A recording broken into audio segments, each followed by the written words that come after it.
Hi everyone, we're live unexpectedly early because we have a little special treat. We're gonna find out about everything Daniel Bloodworth saw earlier today. Not as much as I thought it was going to play. It was a little packed. So what was it? What did you see today? I went to, basically everyone has these little showcase things around the press conferences where, you know, they're like little arcade stations that play the games before you go to the show floor. So I went to the Xbox showcase.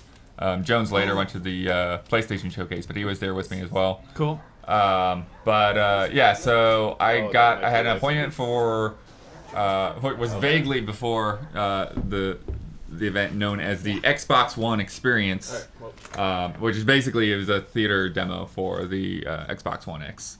So they took us upstairs to another room, and there's a waiting area where we could get photos and look at the systems. I saw your tweets. Yeah. And, did it seem small in person? It's super small, yeah. Cool. It's definitely, yeah, small system. Doesn't look as much like a PS2 in person as the photo does. Sure. So that's good. And then they also had a funny little thing where like we could type our names in and get them printed on a pin. And oh, it looks like the graphics chip. Yeah, it's like the graphics chip with our name on the top of it. And then yeah, and then we went into a room and they kind of went over the specs and the design philosophy again, and then they gave some basic tech demos of like HDR versus SDR and Dolby Atmos in the room with all of their sounds. Cool. Yeah. Yes. And so you could have comparisons of what it's like not to have HDR. Yeah. I love like they that. did like, you know, this is a 720 screen and this is a 1080 screen, and then this full giant TV they had was a 4K. And then they had demos. Minecraft and Gears and Forza in there with the teams talking about the stuff they did. Minecraft, it was weird like how detailed the Minecraft team got into their stuff about like putting specular highlights on blocks and like putting little tiny like edges so the blocks stand out more. Is that separate from the Super Duper pack? That is the Super Duper pack. Okay, got it. Yeah, okay. yeah. And like the minecart rails, like they've actually like made them 3D. They actually pop up a little bit with more polygons. Yeah. But of course, the one thing that like actually matters in Minecraft is just the draw distance, and just seeing, you know, like regular Minecraft on the Xbox One now compared to on the X, you know, it looks like you're looking at N64 blur and fog and stuff. I'm glad they were willing to show you that stuff, because I think it was honestly missing from the presentation yesterday of what the Xbox One X is capable of. I think you have to compare directly to what we already have. They have new water rendering that it's not final, but it's like it almost looks too good for Minecraft. You know, it's like that's the weird thing when you're talking about like upgrading Minecraft of all things. Yeah. It's like you don't need to. That's kind of the point of Minecraft, but okay. Gears of War 4, definitely just a lot sharper. Like pointed out like the details in the metal. They were in the part of the game when you're like these giant mech suits, and talking about again more draw distance, more detailed polygon models, more detailed textures, Atmos support, and more dynamic shadows. Like shadows, I think shadows are probably the thing that would stand out the most to the average person. Sure. And then Forza is, of course, like that's the actual new game built from the ground up to take advantage of all this stuff. And so they actually went into some more like smaller details about Forza. Like they actually showed that when you pick your driver, you can actually customize them. Like the drivers. Like when you pick your car, like you have your driver standing outside of them, and so you can, I guess, unlock all of these different racing suits and stuff, and you can pick a male or female driver if you want. Do you change your face, or is it really just male or female? I am really skeptical that you will ever see a face. Because you got the racing helmet. It's just like, yeah, Stig racing helmet on all the time. Fair enough. One thing, and I'll get into this a little bit more, they talked about having like rattle on the windshield wipers and the mirrors. Cool. They talked about photogrammetry, I think is the term that they used for a technique they use for their textures. You're right. Like you take photographs and then like the computer assembles them all onto a polygon, basically. Yeah. And then they used SkyTech from Forza Horizon, in which basically like the clouds are casting shadows. Cool. And so they're saying that I guess in Horizon they would cast shadows just on the environment, but now like the lighting is consistent completely across the environment and the cars and everything. Do they ever talk about the game itself, like the progression of what your Forza career will be like? Career details they probably won't get into, because Forza careers are kind of tailored to like, oh, I like this thing, and it kind of recommends similar things to the thing you just did, and there's just hundreds of events that you never actually have to do. Okay. But they, you know, even with all of that, there were still, you know, like Forza is a game that's made to be running at 4K at 60 frames per second, and so there are things that, like, if you like take yourself like out of play for a minute, it's like I could still see spots where like, yeah, those textures still look kind of flat over there, and when the driver was standing next to the car, like some of the shadows were still kind of aliased or pixely looking. So you're telling me it's still not enough? It's like you show, like, that's the thing, if you're gonna put a laser focus on the graphics, yeah, and then like there's a big stair step on the side of that car right now. But I mean, overall, you know, like when you're driving, it looks great. And then I guess I'll get straight into Forza gameplay impressions. Yeah. Because that was the first game that I played. Did they have a wheel for you? Well, no. They had normal stations, and then they had this giant line for what they call the sled, the thing that moves all over the place. Oh, the hydraulics. Yeah, they were but they only had that, one of those, so just forget that thing. Yeah. There's a line just to play a game. And it'll never be like that at home. Yeah, like we'll get to Crackdown, but like with Crackdown, like I had to say, hey, I want to play this game, and he like wrote my name in a little book and said, okay, come back in like half an hour. Like, wow. Sure. All right. Even if you're press. Yeah. It was fairly crowded. It thinned out a little bit later because people just wanted to make sure they got to Ubisoft on time.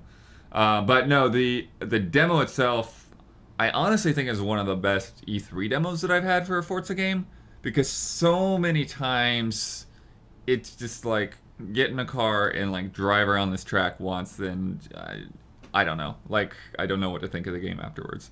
But this time they had 3 events. Oh, okay. And I could play all 3 events, and they were full. Like, it wasn't just me on the track by myself. It was like a full race with a whole set of cars and everything. Great. So I was actually to get a good feel of like competing and driving the car and stuff. And so they had the Dubai race that they showed with the sand and the Porsche. Yep. And that was okay. The sand effect, again, in terms of things not being all that perfect, the sand effect, it still just sort of looked to me like a texture going across the road, because there's like sand blowing across the road, but it just sort of looked like this flat thing. It didn't look very dynamic in terms of the particles or anything like that. Sure. What was that new Porsche like? That one that was just revealed. Is that what you were racing in? Yeah, that's what I was racing in. 911. I couldn't give you like any detailed impressions of the like car itself. It was probably the most, I guess the most normal feeling race of the races was that one. Oh, okay, so what are the other 2 then? So I'll go to the most extreme first. Yeah. So the next one was the one with the dynamic weather. Oh, cool. And of course for the demo it's not really dynamic. It's just like, okay, you start dry and you get wet. But you're driving a Nissan GTR, and when the rain comes in, there's like all these flashes and booms of thunder and stuff, and so like it feels like actually really good, like when the storm starts up. And I definitely got that sense of the puddles getting bigger coming in from the edges of the track. Oh, cool. So I think it's really nice for that to finally come to Forza. It's been some other games like F1 and Project Cars where they've had some more dynamic weather, but like Forza like finally got rain last time, but it was just always the same. Like the puddle is the same size in the same place every time, and now it's like, okay, it's gonna vary, it's gonna change on you a lot. And actually had to work pretty well. You have to drive pretty confidently to come in first on that one. It wasn't like super hard because I just went with basic settings that they had for the demo. Yeah. But it's like I had to work my way through the pack, which was nice. So I remember, I think in Driver Ed they tell you when you're driving through puddles not to oversteer too much, to like accelerate through it. Like, do you have driving strats for particular if you're driving through puddles? Yeah, I mean, just kind of what you said. It's like, don't freak out, just kind of, make your way through. It's take your foot off the gas, but don't go left or right. Just kind of like... you don't want to slide all over the place. Yeah. But yeah, I didn't... Yeah, again, it's hard to say when you have like so many assists and stuff on exactly how like integral that will be, once you get into those races. But it definitely feels different, and it feels better in terms of just catching you off guard compared to the last game. And then so the last one, which was my favorite, they had the Mercedes racing trucks driving that was in the trailer big rigs. for a second. Yeah. And so this is where the mirrors and windshield wipers and all that stuff really comes into play, because like in this truck, and it's the same for the other cars as well, but the truck was like where it really like came home.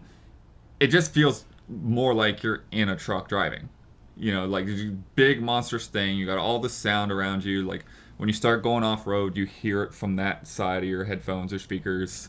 And just the little net thing bouncing back and forth in the wind, and that's the thing that like a lot of the time simulators, they feel boring because movement wise they are boring. Like the camera is like this very clean dolly shot moving around a corner, and so when you get something slow like a truck, it's just like but this, like, even though it's not the high speed quick reaction, it just feels good because the camera's moving back and forth a little bit, and the truck is moving, and you got all of this feedback that makes me feel like I'm driving a big freaking truck. Cool. So cool. I think that that's one of the things that will really come home, and like I said, really good sound effects and all of that. Next game I played was Crackdown 3. Yeah. I think if you've played a Crackdown game, you might know what to expect in a way. I haven't really put that much time into Crackdown, but they essentially just gave you a quick video of, okay, this is how you melee, this is how you shoot, this is like how you level up your abilities, because it's collecting green orbs still. Yeah, there's collecting green orbs for agility, but everything is basically you use guns, you'll get better at guns. You use explosives, you'll get a better explosives. If you throw things and like pick things up and beat people with them, you'll be able to pick up bigger things. So if you like pick up tires enough times and beat people up with tires and post boxes and stuff, then you can pick up dumpsters, you can pick up cars, and so that's really fun because it's like really satisfying when you get that level up. And it's like, like now what? I can lift up a bigger What's the thing. next mayhem that bit of mayhem I can cause? But they basically just give you like a timer of 10 minutes and like, okay, just go out there and cause mayhem and kill enemies and find guns and pick up orbs. Did they talk about multiplayer at all? They didn't really talk much at all, other than to make sure that I wasn't running around not having a clue what I was doing and not having fun. Yeah. Did you climb up high? That's my favorite part of the game, is that basically you can hop around and eventually they've got like a double jump. They've also got like if you click in on the stick on the ground, you'll do a roll. If you're in midair, you do like a boost, like a horizontal boost. I saw the guy before me had this gun, what was it called, the vortex cannon, and so it didn't look like it did a lot of damage, but it did a lot of force. So he'd hit people and they would just go flying. And I also had a laser beam thing that was just like pinpoint on the cars and then make cars blow up, and then you'd have this huge amount of carnage in the streets. And then like some kind of like mini missile launcher that I just took on an enemy base and just like. There weren't any like missions as part of the demo. Basically, it was go nuts and we'll. Yeah, it was. Later. I mean, there were bases where you could like destroy the power cells and like knock the shields out, and then they'd have hostages or whatever that could run away. But it was essentially just run around and blow stuff up, hijack cars. Driving's another one of those things. The more you drive, the better your driving skill gets, whatever that means. I'm not sure. I wonder if you get new abilities as a driver or something. Yeah. Cool. So not super out of the ordinary, but it looks well, it runs well. They actually were demoing it on PC rather than in Xbox, and because again, play anywhere. Yep. So show that off a little bit. There's destructible cover. I think the more things that you could destroy, the better. But like I think people have said that they backpedaled on that whole destroy a whole city thing. Yeah, like, it's not really what they tweeted was, Blood, is that's part of multiplayer, and that it's always been part of multiplayer, that we should have known. Okay. So when we play online multiplayer, then we'll be able to level a building, but on single player you can't. Yeah. Which is no, crazy I feel like we've known that, but at the same time, it's just weird. Yeah, it seems like it should be the opposite. Right. It seems like it'd be harder to destroy a building in multiplayer, but yeah, that's what the apparent going forward path is. Yeah, multiplayer demo or beta or something like that would be great. That's funny. I wrote down that right bumper is grenade. I don't think I ever threw a grenade. At some point, I just was, having fun doing my own thing. I mean, picking stuff up, doing the kind of Hulk, grab a dumpster and just smash it on somebody is the best. And you also do like a butt stomp kind of thing, which is pretty effective at clearing out a space. Yeah. There was like a convoy thing in there too, as far as objectives. It's just kind of like this truck with some like armored guards driving around. And you came in and wiped everybody out? Take out the convoy, yeah. Yeah, cool.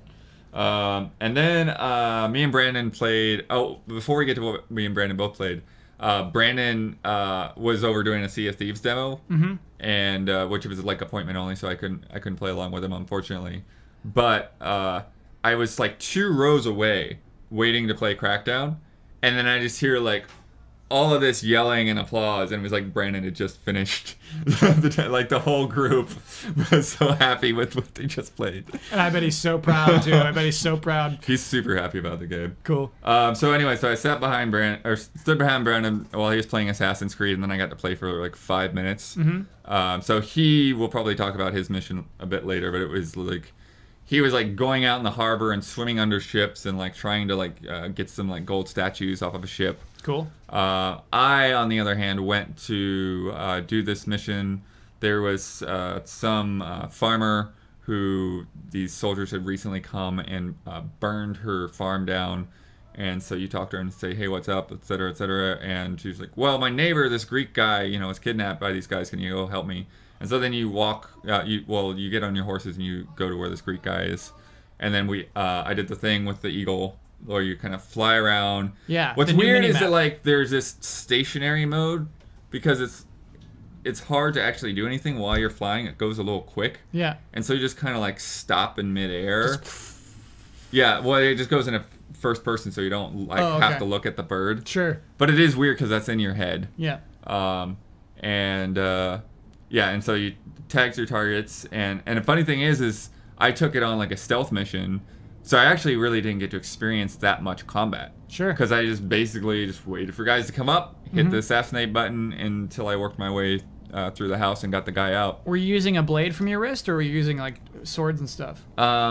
It looked like it could be a wrist blade. Oh, okay. There's this little thing where he got him. I did get to play a little bit with the combat. It's funny how Dark Souls they went, because it's the trigger and bumper. So weak attack is top, and then the trigger is strong attack, and then you have shield on the other hand, and then I think the other bumper is to pull out your shield bow. Earlier even, which is crazy. Yeah. Yeah, like it's shields in Assassin's Creed. I don't remember anything like that.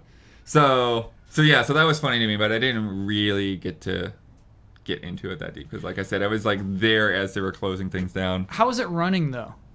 It's definitely got some open world things are. That's what we were in the distance earlier. Popping up, and like when I was on the horse, especially, you could see like people in their animation cycles or whatever, wherever they're walking, like from a distance, they would just kind of stop a little bit, and then you get up, and then it would keep doing whatever they're doing.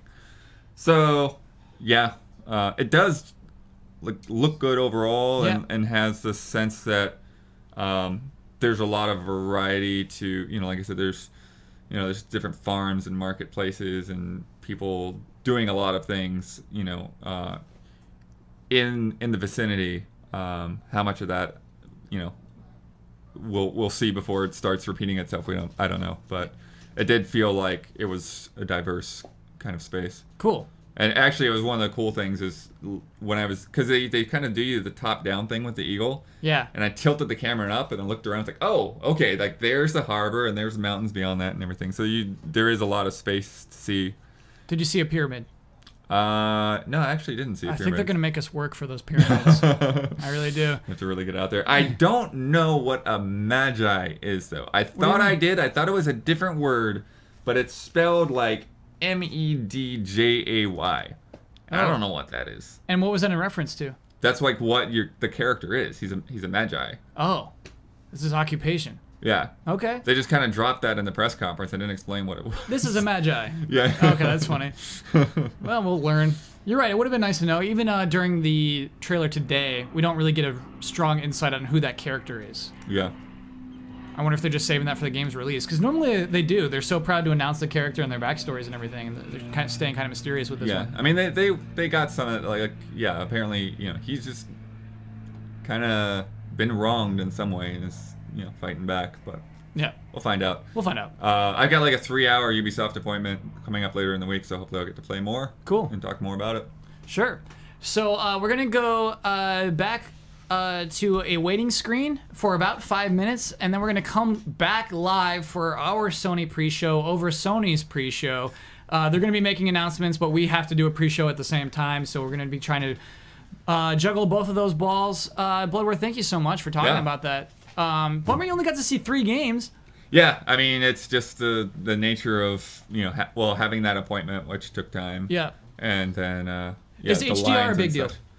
Yeah, I mean, you definitely notice it. Okay. Yeah, when they do a side-by-side, it's you know, it's a clear night and day. It just, you know, a normal image that you're used to just looks kind of dull and gray and washed out. Mm-hmm. Cool. All right, so yeah, we'll head offline. Blood, thanks so much, and everybody stay tuned for our Sony pre-show.